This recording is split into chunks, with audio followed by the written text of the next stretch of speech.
performance in week 8. And Snood, one of those guys who, is just barely making it week after week after week. So last opportunity here. You have that rift to go. That's going to get them very far in this game. Yeah, they actually choose, I think, to take the jump pad instead. It might have been an enemy rift. High Sky being the one who also had a very, very awesome Blackheart performance. We'll see if he can replicate that in this moment as well. First place. Yeah, first place. It was amazing. Water reviewed that, learned. We'll see if that reload might come in the way of the beam. It does. Unfortunately, no damage going down as he's in brick. Has the rift and smokes as well. As Commandment now gets up with his bandages. A big shot coming off on Warrior. That's a lot of good stuff earned by High Sky there. And you have to actually notice and take note of how he actually pulled out his rift. He was like, let's go, I'm ready for this. But then starting to, realize exactly what needs to go on. Commandment gets beamed down, but he waited that last extra second to get that elimination. But thankfully for Commandment, at 1 HP, Shio, he does have the minis and the bandages to recover it. After week 6, people understood that white health is something you have to prioritize so much, especially with the storm flip coming in throughout this whole week. It was just recently disabled for week 10, so people might still be on that bandwagon of holding that white health as for patterns when you practice and then you play again. He's very thankful for that right now, Commandment, because he has those white HPs somehow finding each other in the same box after smokes. It's so hard to locate a good path to move around in, but now Commandment looking for anything to capitalize on. Big beams coming down, 272. The entire blue shield gets broken from that low ground commando skin. Fami finally going down to the storm actually after that beam. We'll see if these guys can smoke again, stick together. Balls everywhere as well. They're going to be dropping down to the low ground. This is the best option for people trying to stick together, but the riskiest after it's done, because you have to now make an entire new development of your own layer, your own boxes to get enough pressure to capitalize on to the rest of the game. Now Commandment going down to low ground here with High Sky. I'm curious of what's in High Sky's inventory, because we haven't seen them swap any sort of heals or anything like that yet. But Commandment did get that siphon from the player who went down to zone, but hold on. Explode's coming in from the side. They back up together. Now Shadow's going in again.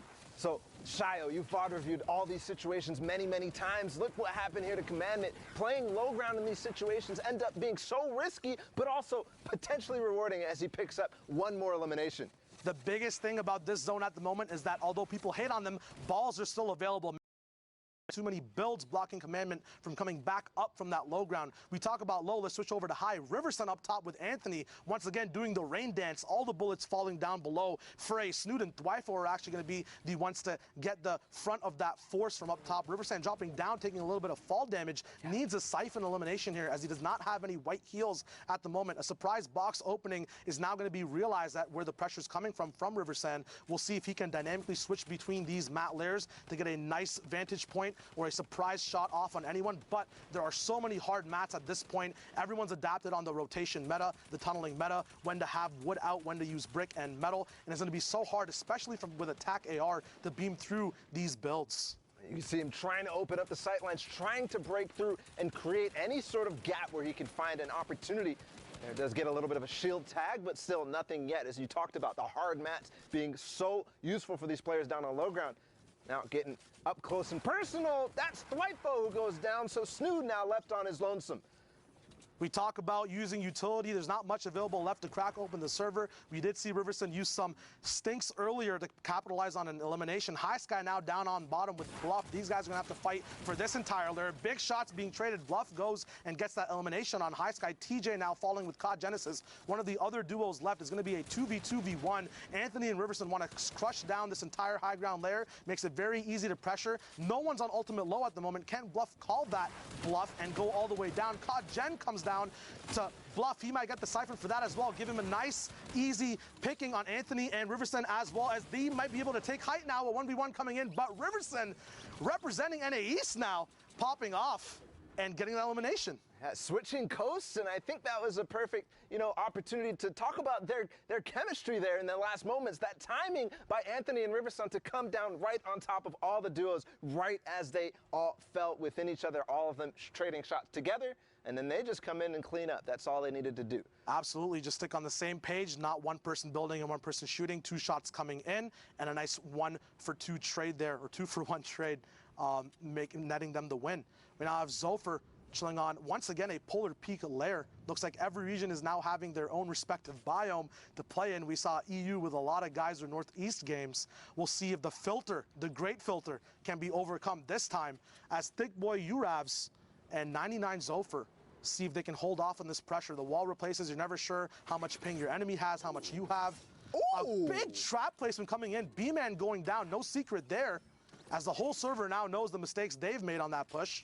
That was a crazy prediction there by Zofer to realize, hey, he's pressuring my roof. He maybe got a roof or two or whatever, but then realizing he's going to drop down on my wall next. I'm going to go ahead and preemptively place this trap.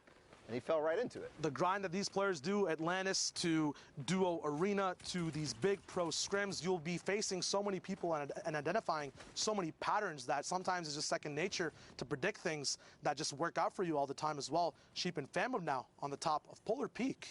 Speaking of second nature, I mean, we're in the box fight era right now, so that is exactly true. As Sheep and Famhood with the high ground on Polar Peak, they're trying to control this entire thing. They're trying to control that edge, and it could be so valuable for them. No, I'm gonna go ahead and dive down. At the moment, not Panda, not in his natural climate. Gonna get frosted over by Sheep, who's gonna survive with that big wolf fur all over his body. These misfits up top gonna make sure they're gonna do a little bit of mischievous things to the rest of the server as well. 4D, Raz, and Vorpal though, sneaky right below. Not sure if Family and Sheep.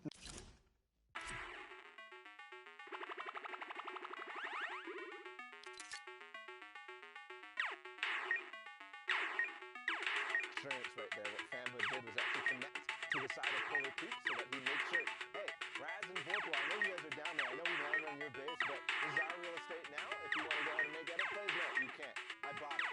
And the Fortnite housing market has some beef in it right now. We'll see if these guys can figure it out, up that property value.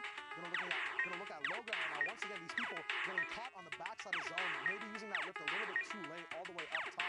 Post it, getting an Elam out on Tyler's. Tyler's now getting knocked after that. The sacrifice you make on low ground sometimes can be too much to give you any advantages as well. A stinking coming out on the follow-up Axiom. Yes. He's doing it. In his head right now, he knows exactly what he hit that player for. He saw the white damage come through. He did the math. He did the addition. He knows one stick is going to take you out. Perfect recognition here. They took out Painful's teammate a second ago, but no, I thought he was going to go ahead right through the back of that. It's going off the side of Polar right now. And we know who's up on top. It's still Famhood and Sheep continuing to hold that real estate. The big thing about this Polar mountain, especially when you're playing on the side of it, is it always gives you natural ground to connect to on the mid-ground type layer. So that's going to be very important for all these teams who are going to be looking for shots above and below. Trying to shoot up from mid-ground is always a big risk as you can get knocked down from below you, but now that can be opened up. So Sheep is being very meticulous about where he looks at, focusing a lot of his attention on the low ground layers because he knows that this position might be a little bit more vulnerable than usual. Big shots coming out on him, but he has a lot of shields and a rift as well, just in case things do hit the fan. We'll see if he has to use it at all, dropping in Storm to now waterfall down once again. Dope mat management. He's going to be using one mat all the time to fall, making sure he falls diagonally to make sure he saves on a mat from a touch switch as well, which is really nice. One Elam amongst this duo though, so the capitalization on points might not be there yet, but there are 20 individuals left alive. 12 duos. That first placement point comes in, and we'll see if they can get more points all the way up to the victory roll. I really like what they're doing here, moving so slowly forward. Just find Raz, who's below him all that time before, but slowly going in on the edge, really making it so that people don't realize that they're a threat, that they're up there, that they have high ground, and they're owning the game right now. Famhood still looking for those opportunities, just like you said. I think he's going to find one more as these players decide to fight. Couple in the zone, he does find KZ, but falls all the way down. Unfortunately, they're all the way down to 21 HP, and I already see a problem here because there's stick grenades on, or in play, really, up on high ground. Stick grenades in play on height is one of the most dangerous things because sometimes you can't even build higher. It's a lot worse for you at the end of the day. Wall of places coming in, dynamic menace goes down, the two top coming in. Very nice stuff from Sheep here. He's going to start to go down as well, but he's getting pressured from all sides of the moment. Famhood is also alive on a tick of HP right now. They're going to be looking for connects if that's possible.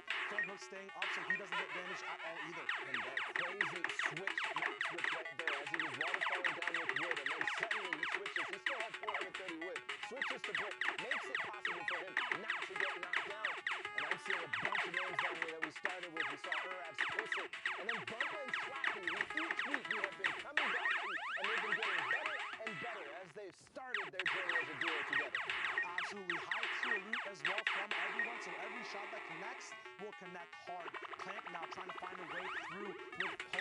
We'll see if they can come up. 5 eliminations up. Can they get more? The final placement for Hudson handed out. A shadow comes in, and he gets stopped and slapped away. Slappy gonna get eliminated at the end over there. Some edits getting misplayed from Clank. Can he make it in? 46 HP, 26 now. A lot of damage taken, gonna be detrimental towards the end of the game. Fanwood actually goes down, so Sheep is left by himself.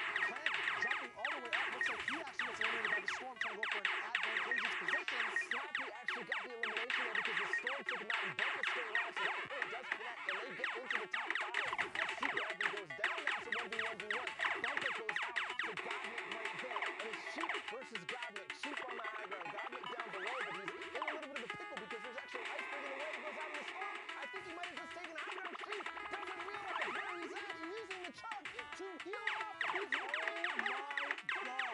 The first time we've seen the chug splash used in that sort of manner, running away, getting the ice on his feet on purpose, and then going right out. The chug splash it's here, it's ready, and we're getting back to those crazy heal off shots. It's happening. It almost looked like a PG fight was going on, but we'll see. Go back to Zeke and see what's up with the rest of the games coming up. I like that run. What about that guy? I like you. Really good out. Man, what an insane game there coming out. The chug splash, man. I'm telling you, we have not seen the ceiling for this item. If you're going to continue using it to do some really fun and crazy things like that, but great for the player to identify, you know what? I can just live. I'm just going to keep just splashing around. I'm good.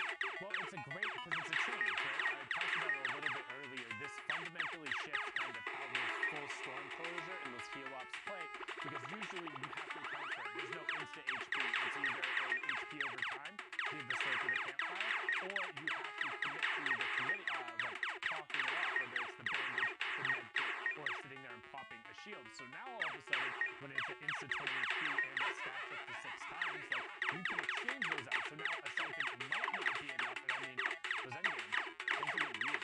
Things are getting weird. Speaking of weird, I don't know, I did make a great transition. But we're hanging out with Sundown. The plays were sick. They were I was going to say, yeah. get right on into it, or like a dive on in to see the swing pull over there. But first, Rob Ford with middle and casting. Middle has qualified in the solos, is able to pick up 2 actually there, and then start his work from top down. He picks up a nice double here on the Zextra right away, and then he finds Vinny right afterwards. So brilliantly done from him to be relentless, chase after this, and manages to get the wall replaced, and then pushes in and will be able to close that one out. But gets knocked there. Casper, however, held the high ground, didn't go down to contest, and is going to be able to ride this one out. You can see it's a 2v1v1. He equalizes by picking up top gun and then getting the first shot and the second one. 6 HP left. We talked about the difference. That could end up being it. But Ghost is lost in bopping. Didn't look lost here. They were able to put the bop on the rest of the lobby. Picked up snaps there. And this one was all about control. They're running the high ground for the entire time. They made sure they identified the threats by them, and then they picked good targets on the edge of the sword. And you can see Ghost following up right away. Virtue trying to make a move, but it wasn't enough. And Bobbin is going to be able to just follow it up. And you can see them being relentless. And then Ghost, this is great. They charge out the whole level. They know he's there. And Ghost is like, we're not going to lose. I'm 100 to 100. I'm going to go down. Every point matters. That one got them the 13th Elin. And now we got Anthony and Riverson. So Riverson used to be the best of the West, now playing over in the East, trying to be a beast here, doing everything he can to get another qualification spot. He wants it so bad. He's picking up the rifle there and trying to push through. You can see he pulls up with a great flank and control around the zone to get TJ, stay in it, and then recognize the shot on the bluff at the end. Just brilliantly done. We've seen Riverson before, and now trying to do it with the new duo of Anthony in the final week. We're used to seeing him with Persecute, but let's see if it's enough to get him up here on the standings. We go right now at the top. We got Zate and Sack leading with 48 points. 4 games played, but right behind him we got the liquid duo of 72 and Vivid. Tetra and Eclipse right behind them. And look at this, man. From top to bottom, an 8-point spread. That's, I mean, 8 points in striking distance is, you know, maybe what, let's say, top 5 and a few victory royales. And suddenly you find yourself up all the way up here. I mean, this is still really, really close. And the one thing you have to realize, Eclipse and Tektra have already qualified. Zate and Sack have already qualified. So, right now, it the 72 hours in Vivid, Slacks and Keys, and then Assault and Innocent. But with all of these players here, we've talked about a reasonable pop-off game being about 15 points. It's a 5-win victory royale or a top 5 with 8 elims. And in duos in particular, because everyone kind of squishes together at the end, those numbers can be inflated. We've seen 20-plus point games. We saw Stompy Gashenko drop back-to-back 20-point games to take the top. It is still anybody's tournament for the last 3 spots. And again, this is it.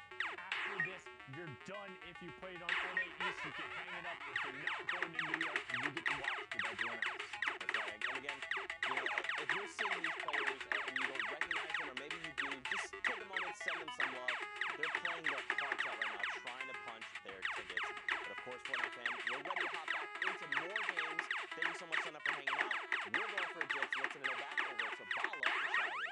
And Zeke, those eyebrows always on fleek, and so is NA East as we get into Dubs and Mega, the big titans of the entire server, on solos and duos. A nice, varied actually rotation coming in. A ball sticking beside a flintlock pistol like a mother deer and a fawn as these guys move around the field at the moment. A lot of mats available as well, and they keep saving these mats as well when they use this type of rotation. I love the use of the flintlock as a rotational item. It's something that you can always basically count on finding at least one, or maybe a battery or shadows or something. And that flintlock, sometimes you have it and you're like, oh, I don't have any rotation, but it saves the day here as Dubs and Mega make their way towards the zone.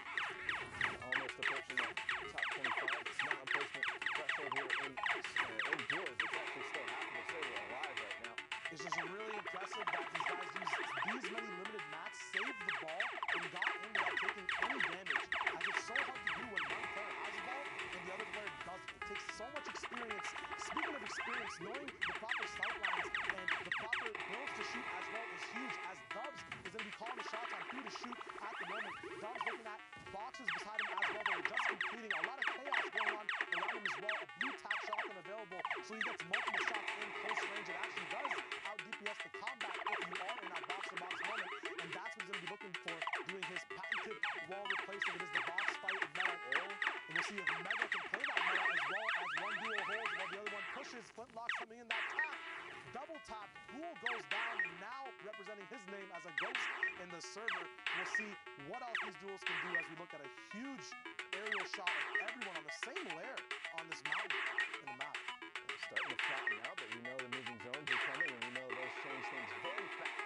As I was looking at those standings, I was looking and seeing what the average points are for those top places, the people who are going to be qualifying. Zeke and Sapphic up at the top, they were averaging just slightly over 10 points a game at 46, and they had only played 4 games. Same thing with 72 and Vivid.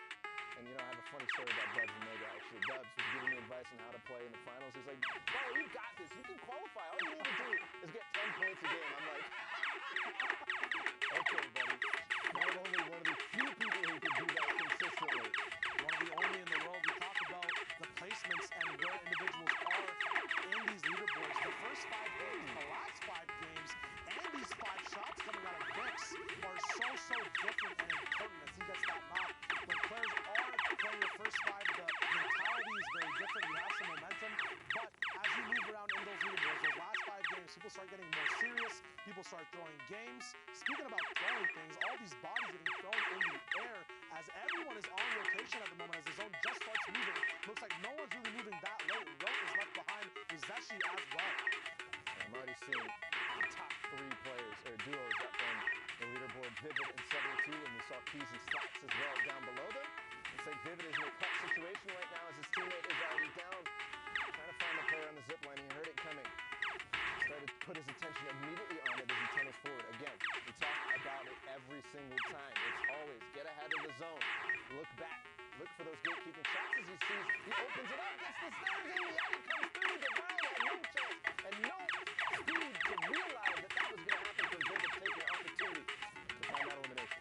Divine and low ground now being dropped down to the underworld as Vivid starts to make his way up. 72 has been eliminated, so it's all him. Only 10 mats though, so it's just him and a dream at the moment. Now as the barrage through enemy builds with his pickaxe, has an edit though. The last map that was his in that box there. Dynamic zip line play coming in as he does gain a little bit of height, but needs to go even higher. Balls